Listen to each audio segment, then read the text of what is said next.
Di samping gue udah ada hatchback compact yang sangat melegenda di Indonesia. Mobilnya adalah Toyota Starlet Capsule atau Starlet generasi keempat. Bisa dibilang ya, mobil ini tuh ikonik banget karena sempat dipakai sama anak gaul tahun 90-an dan sangat berprestasi di dunia balap.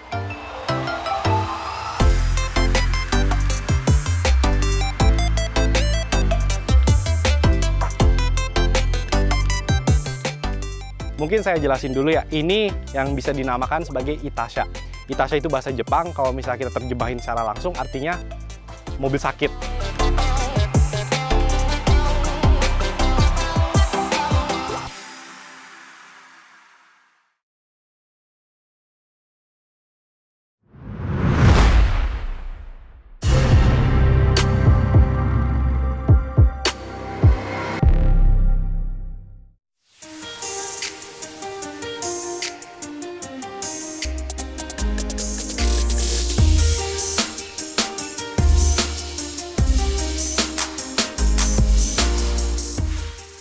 Nah, Starlet generasi keempat ini diproduksi di Indonesia dari tahun 91 sampai tahun 98. Uniknya, dia itu produksinya paling lama sendiri di Indonesia karena sampai tahun 98. Sedangkan di Jepang itu yang kapsul ini stop produksi tahun 95 dan digantikan oleh Starlet EP91 Glanza.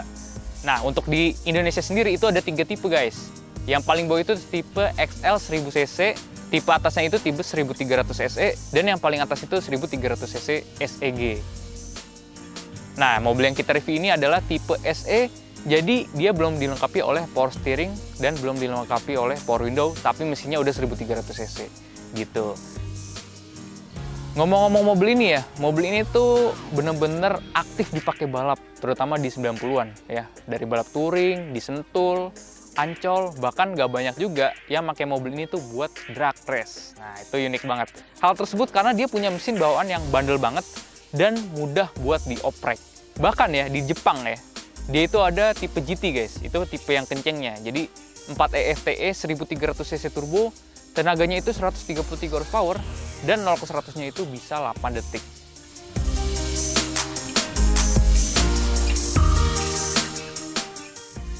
Untuk harga bekas Toyota Starlet Capsule ini ya, di Indonesia itu beragam. Dari ada yang 20 juta, 30 juta, bahkan kondisi yang original, low KM, itu harganya bisa di atas 80 juta dan bermacam-macam lah. Nah, peminat mobil ini masih banyak. Dari mulai bapak-bapak, bahkan anak muda sekarang banyak banget yang pakai Toyota Starlet ini. Nah, salah satunya adalah Mas Michael. Halo Mas, apa kabar? Halo Mas, ya baik Mas. Mas baik juga? Alhamdulillah baik. Oke, mantap Mas. Nih gue menarik nih, ini selain modifnya unik, gue mau nanya, alasan lu ngambil Starlet tuh apa? Spesialnya apa sih Starlet ini? Ada beberapa faktor sih Mas. Salah satunya mungkin dari orang tua Mas. Jadi bapak saya itu sering demen banget main mobil jadul Mas. Dia dulu punya Corolla Twin Cam, dia punya Starlet juga Mas, inget saya.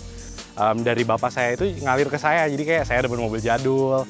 Nah, salah satunya adalah Starlet ini juga Mas, karena tiap kali lihat di jalanan, nggak tahu kenapa Mas lihatnya kayak wah keren aja gitu ngeliatnya gitu. Jadi saya suka sama bentuknya dan kayak cara mobilnya jalan dan sebagainya, itu saya demen sih Mas. Kenapa menurut saya mobil istimewa? Karena sebenarnya dalam pencarian saya sebelum beli mobil ini kan saya research dulu ya Mas, kayak Toyota Starlet itu apa-apa.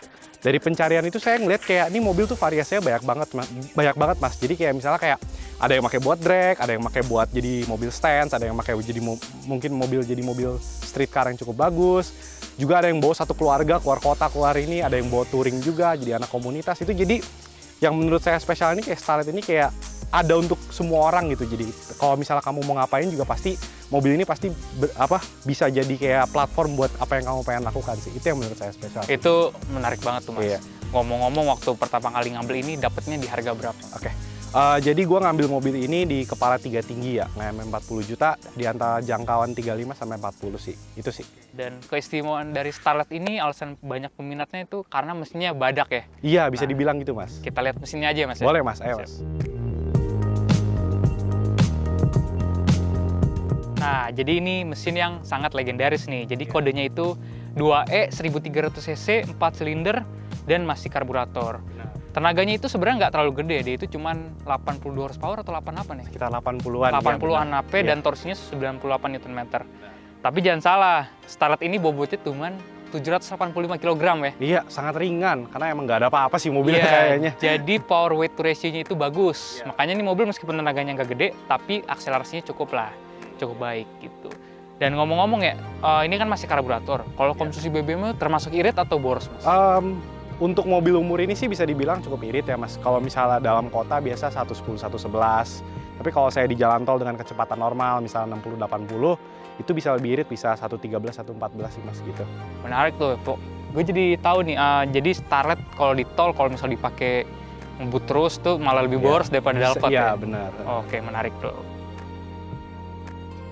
Nah, ngomong-ngomong, ini ada transmisi matic-nya nggak sih, Mas? Jadi sebenarnya untuk di Indonesia, mobil ini dengan mesin ini tidak ada transmisi otomatis. Itu hanya ada di Jepang, dan itu ada di Starlet kotak dan juga ada di Starlet kapsul. Tapi untuk Starlet yang masuk Indonesia itu, sepengetahuan saya, semuanya itu manual dengan mesin ini, yaitu 2E ataupun 1E. Oke, menarik tuh. Dan kalau di tipe paling bawahnya dia 1000 cc ya? Benar, 1E. Iya, Ya. tenaganya itu cuma 56 ya? 50, iya sekitar segituan Iya. lah, seingat saya. Wih, Iya. berarti kalau misalnya mau yang agak kencengan ya, pilih yang 1300 Ini benar, aja. iya.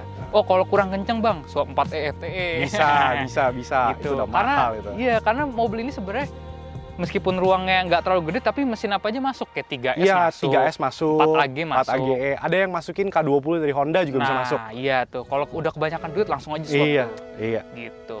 Nah, menarik, kita langsung bahas bodinya ya Mas ya. Boleh, silakan Mas.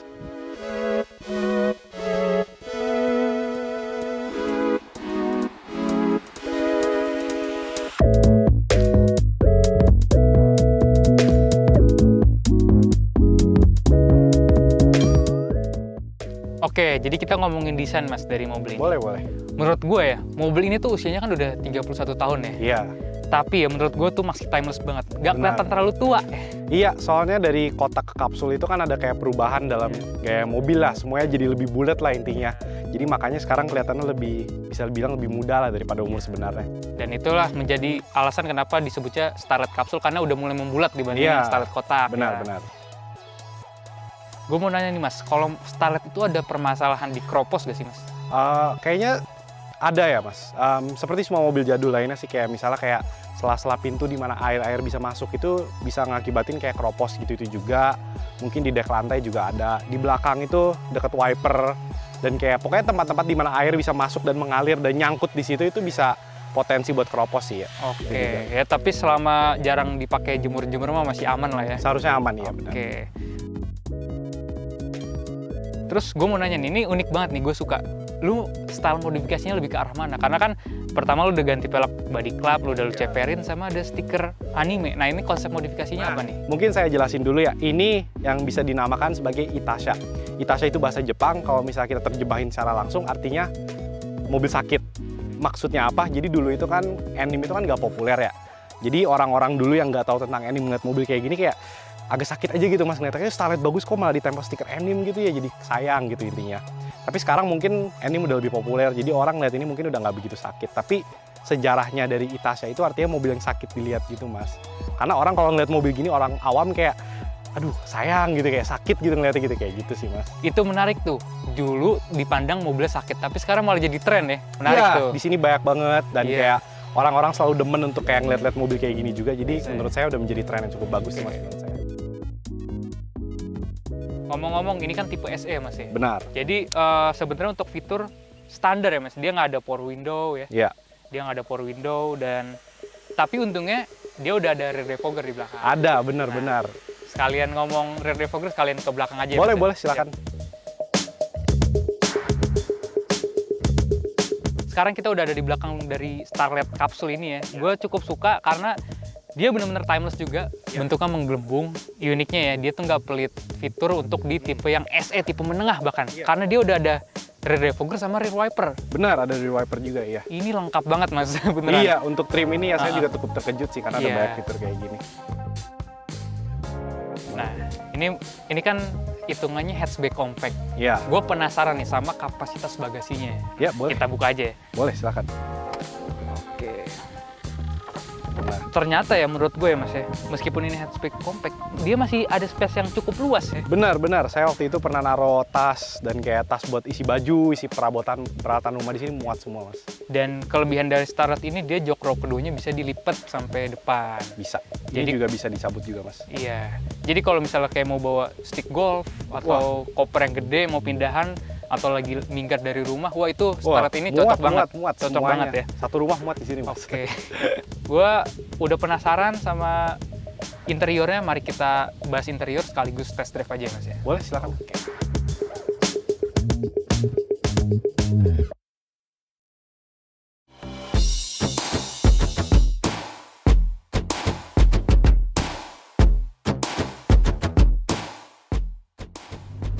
Oke, sekarang kita udah ada di interior dari Toyota Starlet ini ya, Iya. yang gue suka ya Mas. Dia itu desain dashboardnya sangat fungsional. Benar. Karena di depan bisa buat naruh barang-barang Iya, tuh ya. naruh barang, ada jam juga lagi. Iya, ada jam digital. Iya. Cukup canggih nih buat di tahunnya nih. Iya. Oke, unik tuh. Dan dia untuk pengaturan AC cukup basic ya. Mungkin kalau di luar ada kayak arah semburan gitu gak sih Mas? Iya, jadi buat yang Jepang itu, wah yang Jepang komplit pokoknya Mas. Ada semburan kaki. Oh. Dia aja bahkan nggak pakai slider kayak gini Mas. Dia pakai tombol Mas. Oh, kayak Jadi digital ya? Stuck iya kayak AC digital bisa dibilang Oke. lah ya. Pakai tombol dia. Menarik tuh. Itu sih Mas.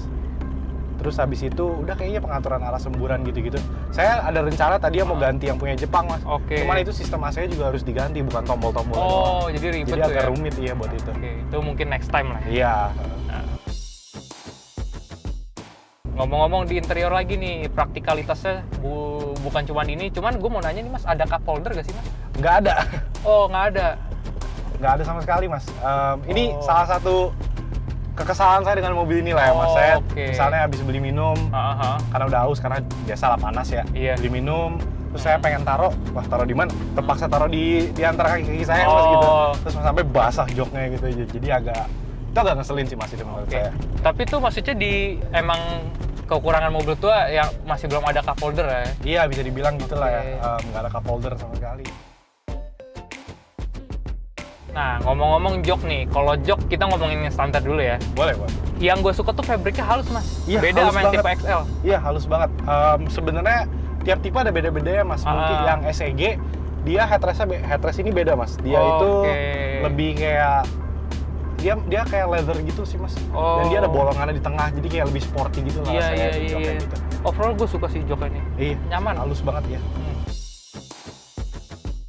Ini joknya merek apa Mas? Ini Yang- Bright Stradia 2 Jepang namanya. Oh. Jadi dia itu salah satu pilihan jok bucket Bright yang bisa di recline. Oh. Jadi ini bisa di recline ke belakang Mas. Tadi ya saya emang ngincer yang full bucket juga ya, karena emang tampilan mobil ini saya pengen kayak bener-bener kayak racing look.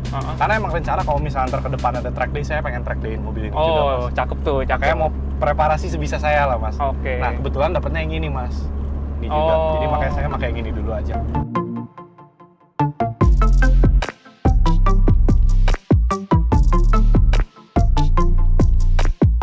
Sekarang kita ngomongin ke test drive-nya ya Mas Iya. ya. Starlet itu yang gua suka dia fun to drive sih. Bener, dia sangat fun to drive. Fun to Karena bener-bener kita bisa kayak selap-selip mobil gesit Iya, gitu. gesit. Sekarang mobilnya kecil Iya, gitu. kecil Iya. gini. Iya. Makanya beloknya enak, kayak ada beberapa kali di belokan di mana saya tuh nggak usah ngerem Mas, langsung belok aja udah gitu mobilnya. Menarik kayak. tuh.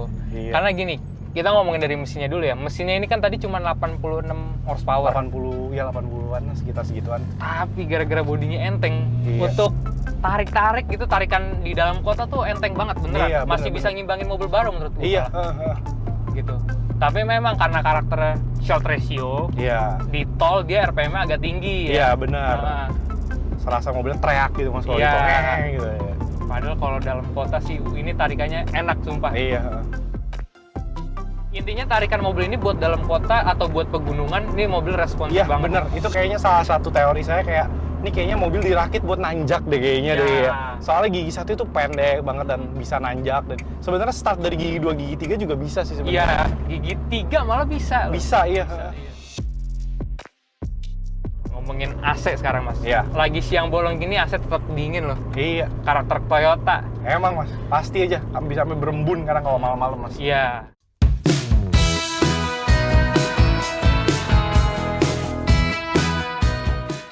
Terus nih Mas, ini kan tipe SE. Iya. Ini nggak ada power steering, tapi surprisingly di Hmm. kecepatan rendah itu masih enteng banget loh. Bener. Itu salah satu yang saya terkejut ya. Soalnya kan pada saat saya beli mobil ini kan saya juga aware kalau mobil ini nggak ada power steering. Makanya dari situ saya was-was, ya udahlah, latihan tangan lah apalah yang bikin bisa belok. Tapi ternyata pas bawa mobilnya, pas udah jalan mobilnya, ringan aja udah, ringan serasa kayak enak banget gitu, kayak belok-beloknya juga gitu. Makanya saya ya nggak permasalahin banget sih. Plus kalau misalnya nggak ada power steering juga nggak bisa rusak juga sih kayak. Iya. Gimana bisa power steering? Iya, maksudnya nggak ada register yang perlu diperawat lah. Iya, tinggal ya udahlah. Tinggal ya udah gitu. Belok mau belok aja gitu. Tapi overall nih, menurut lu worth it gak buat harian gitu? Bagi gue sih worth it ya mas. Menurut gue ada dua faktor ya. Faktor pertama mungkin karena bias ya. Karena emang dari dulu gue demen banget sama mobil ini. Dan gue selalu pengen punya. Dan gue selalu mimpi kayak harian bawa Starlet nih ke kampus, bawa Starlet keren gitu kan ya. Nah jadi pas gue udah punya, mungkin karena gue honeymoon phase lah ya intinya. Jadi gue mau bawa mobil ini kayak, wah ini mobil mah enak mau apapun gitu ya. Tapi kalau misalnya kita mengambil fakta bahwa ini mengambil take away bahwa itu bias gue itu, menurut gue sih masih enak sih mas. Kayak tadi dibilang mas, mobilnya irit, mobilnya gesit kalau dalam kota, mungkin selap-selip mobil lain juga gampang banget. Part-partnya mungkin untuk kayak maintenance itu sangat bisa diakses dan murah. Maintenance yang slow moving tuh mudah lah ya. Iya, mungkin ada beberapa part yang susah kayak karet-karet, tapi kan itu tidak mempengaruhi cara bagaimana mobil ini melaju. Kalau misalnya itu bukan kekhawatiran utama sih, untuk daily driver sih cukup bagus ya. Ini udah 7 bulan saya harian mas. Tiap hari saya bawa mobil ini udah naruh berapa ya? 7.000-8.000 km kayaknya mas. Belum setahun gitu. Sebenarnya kalau misalnya barang-barang itu juga amit-amit kalau misalnya rusak juga sebenarnya kalau benerinnya juga nggak mahal banget sih. Karena spare partnya banyak banget. Dan bengkel manapun bisa ngerjain. Bisa, iya. Bengkel karburator semua yang udah lama beroperasi bisa ngebantu lah dalam kayak membantu hal seperti itu juga. Terakhir nih mas, pajak per tahun berapa mas? Aduh, cukup murah mas. Menghitung faktor kalau mobil ini udah 31 tahun dan cuma 1.300, pajaknya nggak sampai 400.000 mas. Lebih tepatnya 360 ya? 360, 380 segituan lah mas, tapi dia jangkauan segituan mas. Tapi mungkin kalau dari saran gue ya, kalau misalnya mau buat harian ambil yang tipe SE karena udah power steering sama power window ya. Jadi SEG, SEG benar. SEG ya, SEG iya. Jadi sekian guys untuk review mobil tempur kali ini. Sampai jumpa di mobil tempur berikutnya. Thank you mas sudah boleh di review mobil. Sama-sama mas. Oke, dadah. Sebuah kehormatan, dadah.